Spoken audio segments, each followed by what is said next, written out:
Hey guys, Phantom Traveler 87 here. I hope that you guys are doing well. So I've seen the 6 episodes of season 2 of Hazbin Hotel, and I have to say, I absolutely love it so far. Now, there's been a few things that have weighed heavily in my mind that I want to discuss in this video today. I wasn't sure if I would make this video at all, but I figured it would be nice for me to get everything off my chest because there's been a lot of discussion and debates on certain things, people sharing their opinions, and so I just figured, why not? I'll just make a video, me doing the same thing. So basically, this one scene stood out to me with Lucifer versus Vox. Now we all know that as part of Lucifer's punishment, he can't harm sinners.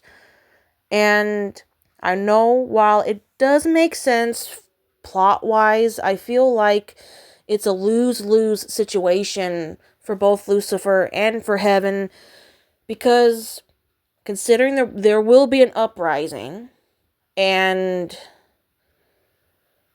well, Heaven will be left at a disadvantage, because who's going to really protect them? Especially since Carmela is making a super weapon that could potentially kill every angel up there. And if Lucifer is powerless to stop Vox or the V's in preventing that uprising, I really feel like Heaven screwed themselves on this one. Now, I can understand to an extent that, you don't want to make Lucifer, overpowering or anything, but there's gotta be a loophole to the rule, as there is with every rule, I think. Now, at some point, something's got to give, because as we can see here, that Vox pretty much humiliated Lucifer, saying that, oh, well, you didn't just get banished or exiled to this place, your wings got clipped, so you can't really do anything to me. Now, there is a question that is still lingering around. Is Lucifer solely to blame for the way things are? No. There are 3 factors that play into this. Now, it is true that Lucifer did tempt Eve with the apple, but he was also trying to prove a point, and I don't believe it was with any malicious intent. He was merely testing her to see just how pure she was. And well, she made her own choice, as we all do.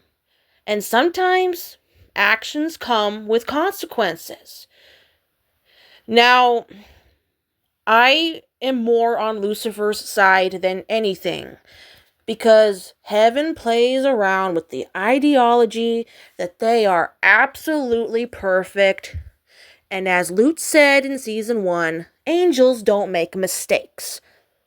Well, let's give a couple of examples of just how inaccurate that statement is. 1. Now, even Sarah also admitted this later on, because she eventually realized, well, all this pointless bloodshed with executing sinners, putting Adam in charge, obviously was a big mistake. Okay? And then there is Adam, who broke the code of targeting Lucifer and Charlie, who are both Hellborns, which goes against the agreement that both Hell and Heaven had to begin with. So really, Heaven is not so perfect. It's not what it's cracked up to be, because there's this hypocrisy where they think they're all high and mighty, and, they can never do anything wrong. And really, I can see why Lucifer would be resentful of not just sinners, considering that he can't hurt them, but also resentful of the fact that all because he was trying to show God, his dad, and everybody else the error of their ways, the errors of their judgment, God got all pissy because Lucifer proved that he was right. that people can be tempted and they can sin, they can make their own choices, and it's not like Lucifer shoved the apple down Eve's throat. Okay? Eve made her own choice. Okay?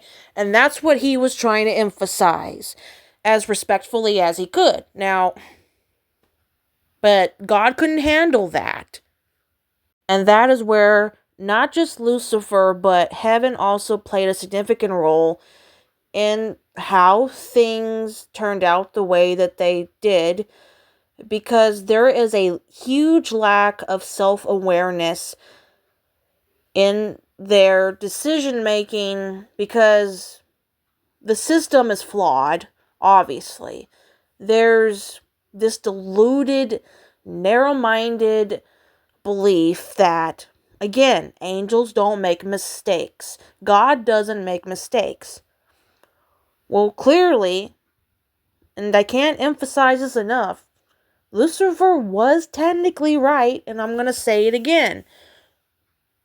Now, going back to the exterminations, as far as I understand it, the whole point of the exterminations was to rid the world of as much dirt and filth and evil. And also, this was fueled by their beliefs that all sinners are just terrible, incapable of change and shit. Well, once Serpentius got up there and proving that he could change, then if we go back to Serpentius's trial, like Sarah's like going all commando and demanding answers like, how did you end up here? You know you shouldn't be here, blah, blah, blah, blah, blah. And then, but once Serpentius showed, like, regret, and he was emotional with recounting his story, about him witnessing that girl getting murdered and not doing anything, he did show remorse, which makes Sarah recognize, wow, I really was fucking stupid. Allowing these pointless executions to happen because it didn't really benefit anybody. I thought I was doing it to protect my own. But we're really the monsters. Now, Sarah's justification in the beginning was, it is what is required to maintain peace and balance in both realms. Well, nobody really benefits here, and I'm gonna tell you right now, guys, it's just, it had done more damage than anything. And what really makes me mad at Sarah is, well, when Adam had openly threatened Charlie, saying, I'm going to exterminate you, in front of the whole embassy. That's what happened. And so Sarah's response is, she's just gonna scold him like a mother does to their child, and be like, oh, Adam, you shouldn't have said something like that. I mean, and then he goes off and acts on his own threat.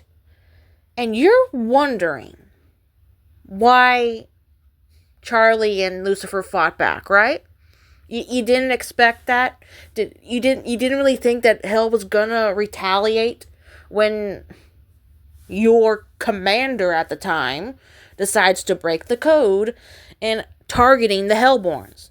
And to any guitar spear shippers out there, I respect you guys. You're entitled to your own thing here. But I'm gonna just say Adam had it coming. And then there's Luke, who apparently is just a major simp for Adam to start with, okay? Completely obsessed, starts hallucinating him, goes off the deep end. And I'm thinking, honestly, the song Gravity foreshadows her own descent, I think. She could potentially become a sinner towards probably the end of the series, which I can see that happening. But, man, she's so fucking dumb. She's totally gonna deserve this, and I'm gonna be celebrating it, honestly. That's just how I feel.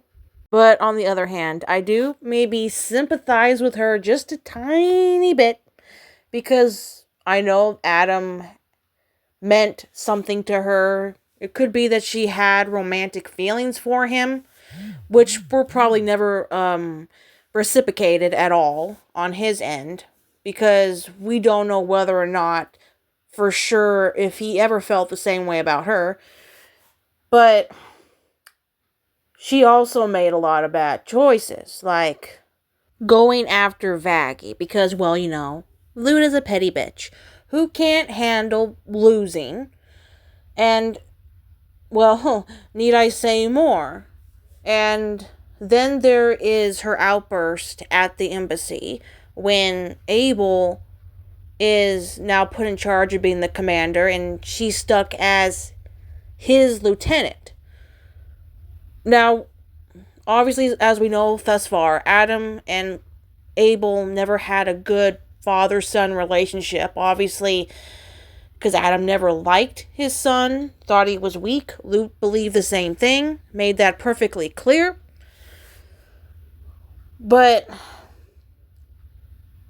she does anything to go against Heaven's wishes. Luke has a vendetta, and she is serving her own self-interest because she feels grief over the loss of the one person she cared about. Now, there is some controversial stuff in regards to Charlie's character, why maybe most don't really like her all that much because of her ideology, that anyone can be redeemed, but redemption is something that is an experiment, which thus makes the purpose for the hotel the way that it is because redemption is a choice.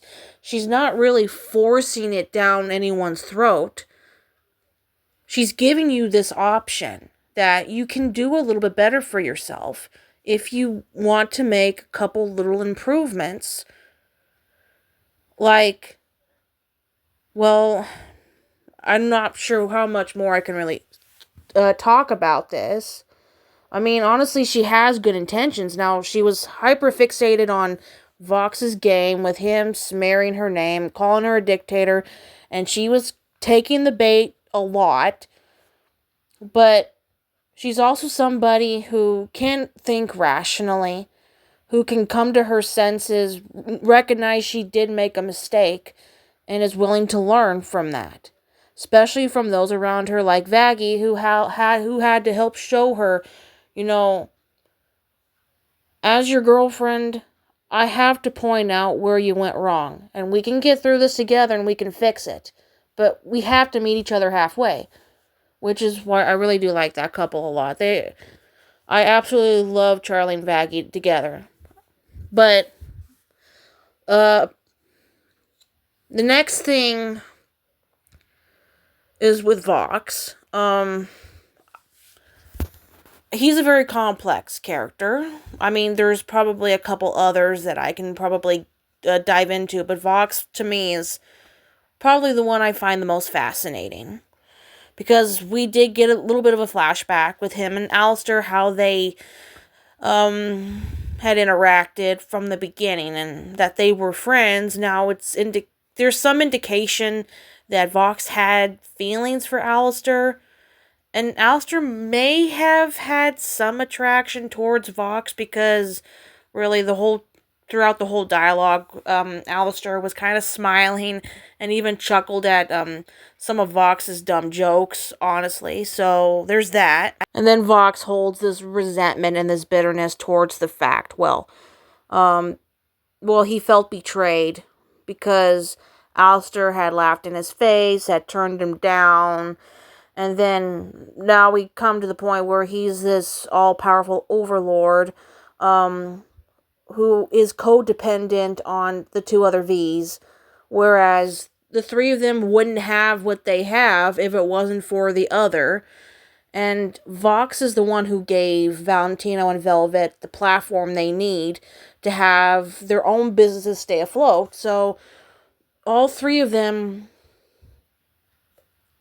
benefit from each other. So, and then we got Alistair, who sacrifices himself to save Charlie, and he becomes Vox's prisoner, and it's like, okay, how am I gonna get out of this? I know the strategy is gonna be, I'm going to get under Vox's skin. I am going to make the V's turn against each other. And so far what I've seen, that's slowly taking effect because, well, listen, Vox is a doormat, and that's what Alistair is trying to point out to him. You're making these excuses for them. You are Valentino and Velvet's fucking doormat. They walk all over you. You make it too easy for them because you are pathetic. You, Vox, are seeking validation from the wrong people who are aggressive, and thus you've become aggressive yourself because you chose to surround yourself with them. And the reason why you targeted Charlie was to get to me. You started this whole smear campaign against Charlie because of me. And I truly think that Vox's plan will fail. Also, I'm not one for Valentino and Vox's so-called relationship. I wouldn't even call it a relationship at all, because honestly, I would think that Vox had a little bit more self-respect than that for himself, and him targeting Angel does because of the fact, well, this incessant moth, gives Angel Dust more attention than you, even though I would think, okay, in my opinion, based on, let's see, what was the name of that artist? Paranoid DJs is a song, All Eyes on Me, or whatever the hell it was called. Really good song, really good video, really gave me some insight on what Val and Vox's relationship is like, because Val takes his rage out on Vox, smashes his screen in, and, well, it just shows that even Val could be abusive to Vox too, and which would make Vox also a victim, as well as Angel Dust is to Valentino. So, I would think in some way, they could relate in that sense, because they're both dealing with an asshole that they really don't like. But Vox chooses to take it out on Angel Dust instead of Val. But, seeing how Vox really is. But I think there's a lot more underneath the surface that is shown in comic dubs and stuff where it makes me feel a little bit more sorry for him. Despite, by default, of what his nature really is in the show. As far as any predictions that I have for maybe like season 3, well, either one or two things could happen. Angel can be redeemed, or he becomes an overlord. I think if he snaps, if something were to happen that would trigger that, I would think it would have something to do with Fat Nuggets, being harmed by Val. I think because in one other comic dub, I kind of did see where, Val got a taste of his own medicine, I should say. But really, either Angel gets redeemed or becomes an overlord, which I would think it'd be cool to go the overlord route with Angel, honestly. Really would be so satisfying for him to put, Valentino in his place like that, in my opinion. But that's just what my feelings are. As far as, Vox's fate, well, he could suffer serious repercussions, maybe even more humiliation from Alistair, or, have the public, distrust him, or his empire crumbles, to that effect, or the possibility, well, him being redeemed, I don't know, the chances of that are very slim. Now with Lucifer, well, I'm hoping he can rekindle his relationship with Lilith, and I'm kind of hoping, well, there's also this idea that kind of flies around that, that Charlie and Abel are like half siblings. I know that's just a theory, and I know it's probably been debunked, but boy, wouldn't that make a very good plot twist? But yeah, those are just, things that have been swimming around in my brain, and I just wanted to share that with you guys. So, thank you so much for watching. And I might make a part 2 for this, but I don't know yet. So I will see you guys again. So stay tuned and just wait for the next video to pop out. All right. Love you guys and bye-bye.